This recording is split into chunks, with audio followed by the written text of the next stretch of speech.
Imagine a man born in the shadow of exile, hailed by his regime as a divine prodigy whose birth caused double rainbows to arc across sacred mountains, a figure who transformed a communist state into a hereditary dynasty that defies the very principles of the revolution it claims to uphold. This is the story of Kim Jong-il, the dear leader who ruled North Korea with an iron fist wrapped in myth, turning personal survival into eternal power. How did a boy who grew up amid propaganda and loss become the eternal architect of one of the world's most isolated and enduring family dynasties? Welcome to this deep dive into the life, struggles, triumphs, and dark legacies of Kim Jong-il. Today we unpack how a child of guerrilla fighters and Soviet camps rose through purges, famine, and nuclear ambition to cement a bloodline that still rules North Korea today. Stick around because this isn't just history. It's a masterclass in power, personality cults, and the human cost of absolute control. Let's start at the beginning. Kim Jong-il was born on 16 February 1941 or 1942 according to official North Korean lore, in the Soviet Far East, likely in a military camp near Khabarovsk or Vyatskoye where his father, Kim Il-sung, was serving as a captain in the Soviet 88th Brigade, a unit of Korean and Chinese exiles fighting against Japanese imperialism. His mother was Kim Jong-suk, a fellow anti-Japanese guerrilla fighter revered in propaganda as a revolutionary heroine. North Korean state mythology paints a far more dramatic picture, a birth on the slopes of the sacred Paktu mountain in a secret guerrilla camp, accompanied by auspicious signs like a double rainbow, a new star in the sky, and even the ground shaking with joy. These legends weren't accidental. They were crafted to position the Kim family as semi-divine saviors of the Korean people, heirs to an almost mystical revolutionary destiny. In reality, young Kim, nicknamed Yura within the family, spent his earliest years in the Soviet Union, far from the Korean peninsula his father would later rule. Life was turbulent even in these early days. The family returned to North Korea after World War II when the Soviets installed Kim Il-sung as the leader of the northern half of the divided peninsula. Kim Jong-il was just a toddler when his father maneuvered into power with Soviet backing, establishing the Democratic People's Republic of Korea in 1948. Tragedy struck early. His mother died in 1949 from complications of an ectopic pregnancy when he was only 7 or 8. His younger brother, Shura, or Manil, had already passed away earlier. These losses left young Jong-il in the care of aides and relatives, while his father, increasingly consumed by state building and the Korean War, remained somewhat distant. During the Korean War, 1950 to 1953, the young boy was sent to safety in northeastern China, an episode largely airbrushed from official biographies. He later studied in East Germany for pilot training before graduating from Kim Il-sung University in Pyongyang in 1963 with a degree in political economy. Even as a student, he was immersed in the party apparatus. Insiders described him as intelligent but also pampered, growing up in elite circles with servants attending to every detail, from inspecting individual grains of rice to curating his image. This isolation and privilege shaped a man who understood power as both inheritance and performance. From his university days, Kim Jong-il was being quietly groomed. He worked in routine party posts, but by the late 1960s and early 1970s he took on more significant roles, particularly in propaganda and organization. He played a key part in the 1967 party purges that helped consolidate his father's control. By 1973, He was appointed secretary in charge of organization, propaganda, and agitation, positions that gave him immense behind-the-scenes influence over the Workers' Party of Korea. He became the architect of much of the personality cult surrounding his father, elevating Kim Il-suk to near godlike status through films, operas, monuments, and relentless indoctrination. His rise wasn't without challenges.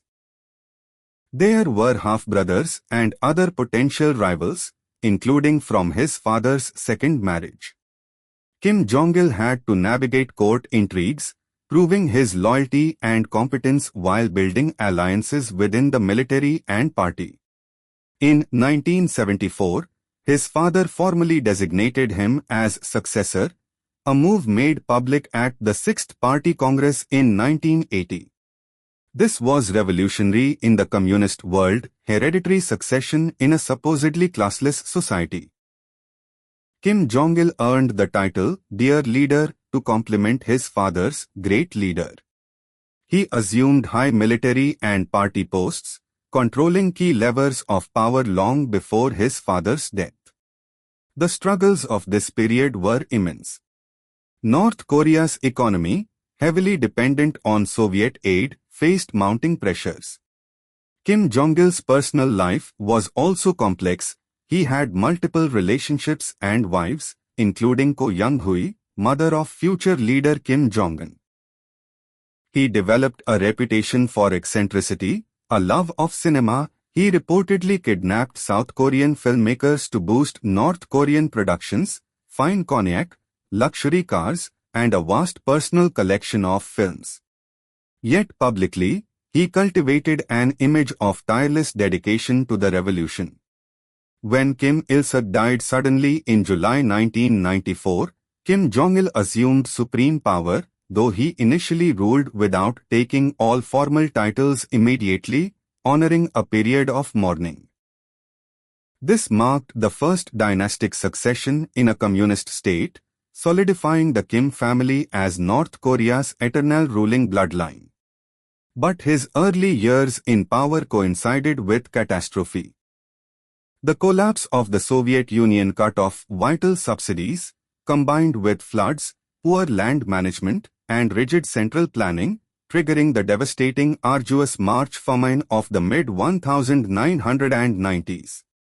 Hundreds of thousands, possibly up to 1 million or more, died of starvation and related illnesses. Defectors and reports describe scenes of desperation, cannibalism in extreme cases, and mass suffering while the regime prioritized military spending and elite luxuries. Kim Jong-il's response was the Sungun or military-first policy, elevating the Korean People's Army as the central pillar of society and regime survival. This helped secure loyalty from the generals amid economic collapse. He also pursued nuclear weapons as a deterrent and bargaining chip. After years of negotiations and brinkmanship, North Korea conducted its first nuclear test in 2006, becoming the 9th nuclear-armed state and dramatically raising its global profile through defiance. At his peak, Kim Jong-il wielded total control. He was General Secretary of the Workers' Party, Chairman of the National Defense Commission, and Supreme Commander of the military.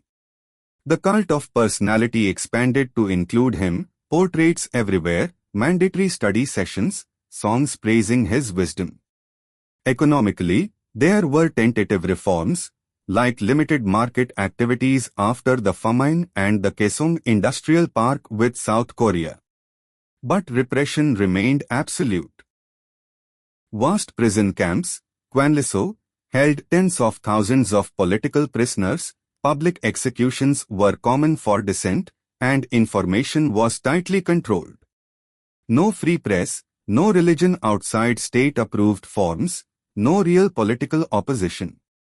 Controversies define his era. The famine is the darkest stain. Critics argue the regime's refusal to prioritize food aid and obsession with self-reliance, Juche ideology, which Kim Jong-il further developed into a quasi-religious loyalty cult. exacerbated the death toll. Human rights groups document systematic atrocities, torture, forced labor, collective punishment of families, and indoctrination from birth. Internationally, missile tests, nuclear saber-rattling, and abductions of foreigners painted North Korea as a rogue state. Yet Kim Jong-il also engaged in diplomacy, meeting leaders like South Korea's Kim Dae-jung during the Sunshine Policy era and hosting summits that offered fleeting hope of thaw. His personal life fueled tabloid fascination. Stories of lavish parties, imported luxuries amid poverty, and health issues later in life, including strokes. He suffered a serious stroke in 2008, after which succession planning intensified toward his youngest son, Kim Jong-un. Kim Jong-il died on 17 December 2011, reportedly of a heart attack while traveling by train. His death triggered massive state mourning, with citizens shown weeping uncontrollably in orchestrated displays.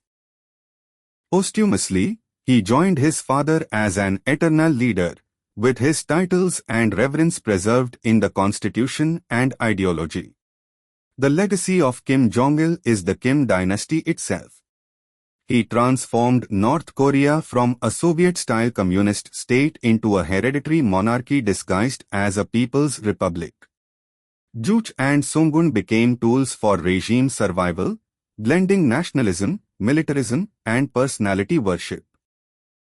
Under his watch, North Korea survived famine, isolation, and the end of history after the Cold War, emerging with nuclear weapons that guarantee its independence from great powers. The economy showed some bottom-up marketization, but at the cost of immense human suffering. Lessons from his life are profound and cautionary. Power vacuums and ideological rigidity can birth cults that outlast individuals.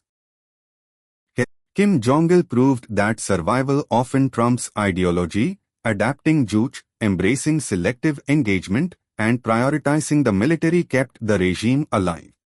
Yet the human cost was staggering, generations raised in fear and propaganda, an economy distorted by sanctions and mismanagement, and a nation where loyalty to the leader supersedes all else. Today, his son Kim Jong-un continues and evolves the dynasty, with more assertive diplomacy, economic experiments, and brutal purges of potential rivals. The family that began with anti-Japanese guerrillas now rules as a nuclear-armed dynasty, a living relic of 20th century totalitarianism persisting into the 21st. Kim Jong-il didn't just inherit power. He forged a system where failure was reframed as destiny, where a failed monk, in the eyes of outsiders, became the eternal guardian of his people's isolation. As we close, reflect on this. In a world of democracies and fleeting leaders, the Kim dynasty stands as a reminder of how myth, military might, and merciless control can sustain power across generations. What would you do facing such a system? How do isolated regimes endure? Drop your thoughts in the comments, like if this deep dive enlightened you, and subscribe for more untold stories of power and history. Thanks for watching. Stay curious, stay informed. Until next time.